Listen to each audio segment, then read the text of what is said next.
Franchement, elle m'a épaté. Clara Matteo, c'est la crème du match.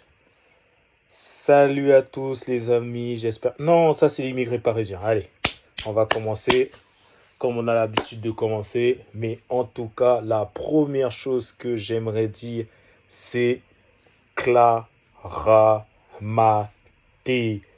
Oh, non mais franchement, c'est un match XXL qu'elle nous a sorti. Hein. XXL, hein. Victoire de l'équipe féminine de la France.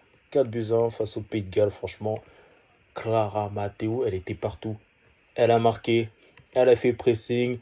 La passe décisive pour que Majri mette son but. Non, elle a fait le taf. Franchement, un match XXL.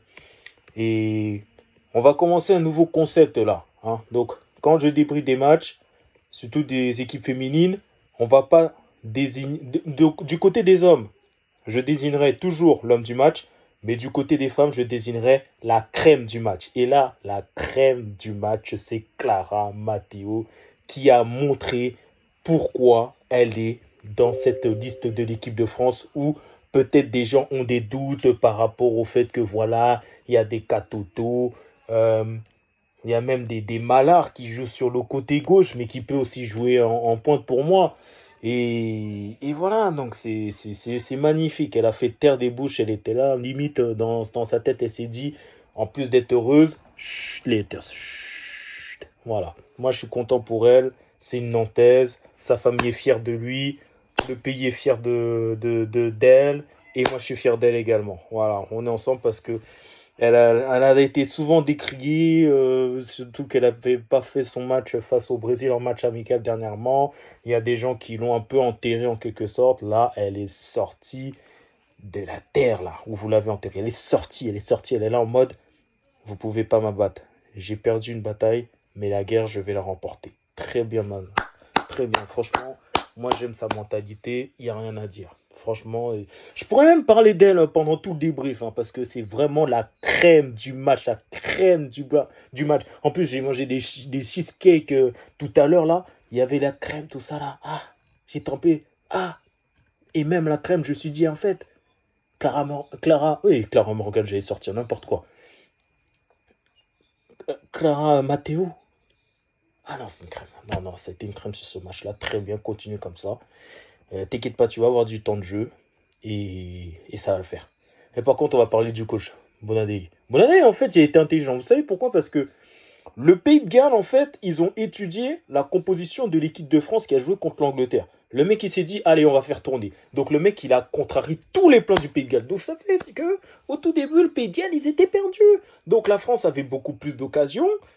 Et d'où le fait que Clara Matteo a marqué, etc. Après, il y a eu un peu de relâchement du fait que je pense que l'équipe de France s'est dit, bon, on a marqué le premier but, on va assurer comme ça jusqu'à la fin. Le Pays de Galles s'est réveillé. Après, il y a eu bien évidemment le penalty de Gianni. Le penalty de Gianni, en fait, il a été le moment qui a permis à l'équipe de France féminine de se libérer et même elle de se libérer. Vous savez que une attaquante, quand elle marque un but dans un tournoi, ça booste une confiance de fou. Ça booste une confiance de fou, je vous répète, ça booste une confiance de fou. Alors, Majri, elle est entrée. Non, non, quelle Majri, elle est entrée? Oui, elle est entrée. Déjà, son but du gauche, là, est magnifique. C'est pas pour rien qu'elle porte le numéro 10. Et sachez une chose, dans une équipe, quand vous jouez une compétition, il y a toujours besoin d'une joueuse d'expérience qui a la trentaine et qui saura encadrer en fait les jeunes quand ce sera difficile. Et en fait, là, ce but, ça montre encore une fois qu'elle est encore une fois en train de montrer de montrer la voie. Voilà, de montrer la voie, mais clairement. Hein, donc c'est une bonne chose. En plus, on a le même âge et elle marque. Bon, la petite célébration, tout ça qu'elle a fait avec, bien évidemment, Kershawi. Hein, fallait même m'inviter parce que on avait tous les trois soif. Hein. On avait tous les trois soif. J'aurais même pu venir, j'aurais pu faire, je sais pas moi, j'ai pas le mot. Genre en gros, je suis là, petite intro, je sais pas quoi là où j'entre dans la caméra, j'entre dans le poste de télévision, tchou, et après je me rejoins à elle. Bref. Mais de toute façon, je pouvais pas parce que je suis pas une fille, je suis un garçon, donc je pouvais pas. Mais fallait m'inviter, même en webcam, tu m'appelles. Karshawi, t'étais du banc, tu m'appelles. Oui, voilà, vas-y, viens, on va prendre un petit truc là. Viens célébrer avec nous en direct, tout ça là, ouais. Mais c'est pas grave. De toute façon, Karshawi, dans tous les cas, elle était là, avec son casque, à écouter les sons de Rof, hein, Ici c'est Paris, des sons de La Fouine, Wesh Philly Baby, écouter encore des sons de Seth Gecko, ouais, ouais, ouais, ou Zdedededx. Non, mais en fait, même le coach, il a dérangé dans sa playlist. En gros, elle était en train de faire une playlist d'anciens, tout ça, qu'elle a vibé et tout, parce que le coach, il a fait tourner. Limite, le coach, il a dérangé. Il lui a dit, hé, Karshawi, tu vas rentrer. Elle s'est dit, ah, quoi? Non. C'est ça même, elle a mis les chaussettes hautes, là, les chaussettes hautes, tu vois, histoire de montrer que, bon, tu as peut-être dérangé dans ma playlist, tout ça, là, mais tu vas voir ce que je vais faire. Et la frappe du gauche qu'elle a faite, ça a failli rentrer, ça a failli rentrer. Hein, ça fait rentrer. Non, franchement, des belles choses. Même celle qui m'a bloqué sur Instagram a marqué. Grâce à une bonne passe aussi de Clara Matteo. Non, mais Clara Matteo, c'est la crème du match. C'est la crème du match. Hein. Cascarino était la crème du match au premier match. Et là, Clara Matteo est la crème du match lors de cette deuxième journée. Voilà, donc l'équipe de France féminine a 6 points. C'est pratiquement qualifié. Il reste encore un match face aux Pays-Bas, donc il faut limite un nul, ça va aller. Mais par contre, Bonadé, là, il faut mettre l'équipe titulaire parce que si tu fais encore tourner, les titulaires vont manquer de rythme et ça risque de coûter cher lors des quarts de finale. Hein. Prends ce conseil. Qu'est-ce que je voulais dire d'autre Beau match de Selma, Bogert qui l'a remplacé, excellent aussi. Dongala sur le côté droit, parfait. Non, elles ont fait leur match. Hein. Ah oui, c'est ça en fait que je voulais dire. En fait, à partir du moment où la gardienne du Pays de Galles a fait la grosse boulette qui a amené au troisième but français, on a senti dans ses yeux de la peur, de la peur. Donc ça dit que même quand l'autre là qui m'a bloqué sur Instagram, elle a marqué, la gardienne du Pays de Galles a raté sa sortie. Elle a complètement raté sa sortie. En fait, elle n'a pas réussi à oublier son erreur sur le troisième but. Hein. C'est ça qu'il faut faire. Franchement, très bien les filles.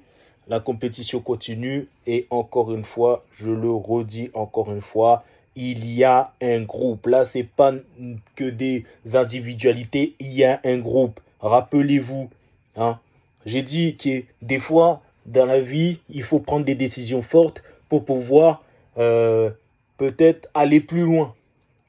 98, il y a eu des choix forts, pas de Cantona, un groupe, Coupe du Monde.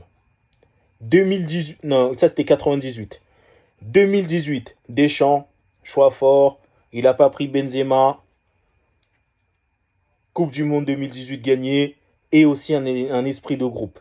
Et là, je pense que ça va être la même chose avec l'équipe de France féminine. C'est pour ça que moi, je les vois lever le trophée, et que la possible obstacle, ce serait l'Espagne. L'Espagne est très très forte en féminine, hein, très très forte. Mais voilà, il y a un esprit de groupe que quand on visionne les vidéos de l'équipe de France en termes de préparation, elles sont cool and chill, comme l'équipe de France masculine a été cool and chill en 2018.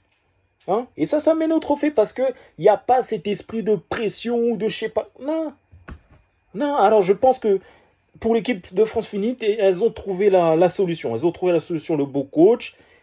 Qui a fait des choix forts. Pour l'instant, on voit que ça marche au bout de 2 matchs, même si c'est pas encore fini. Mais on voit des ondes positives, mais vraiment positives. Ah non, franchement, ça fait du bien. Ça fait du bien. Et en fait, plus cette équipe de France va aller loin, et je l'espère, et moi je les vois finalistes, soit... Non, pour moi, elles vont être finalistes, je la refais. Allez, tout, coupé, et action. Donc, je disais que cette équipe de France féminine, j'y arrivé, hein, il faut que je me couche d'ailleurs. Pour moi, elles vont atteindre le dernier carré. Pour moi, après, c'est mon avis. Mais le plus important, c'est qu'elles gagnent un trophée pour rentrer déjà de 1 dans l'histoire. Et 2, faire en sorte que de plus en plus d'hommes qui sont intéressés par le football puissent suivre aussi le football féminin parce qu'il y a des choses intéressantes à voir. Donc, sur ce, vous voyez, On voit comme ça, mais je suis fatigué. Je perds mes mots. Hein, je perds mes mots. Mais moi, au moins, je n'ai pas perdu le match. Contrairement à l'équipe des Pays de Galles féminine. Et voilà, donc force à l'équipe de France féminine. Continuez comme ça. Et rendez-vous lors du 3e match face aux Pays-Bas. Allez, sur ce, je vous souhaite à tous une très bonne nuit si vous voyez la vidéo la nuit. Et une très bonne journée si vous la voyez la journée. Voilà, donc j'ai bugué encore une fois. Vous voyez que je suis fatigué et il faut que j'arrête cette vidéo. Allez, à la prochaine. Ciao, ciao.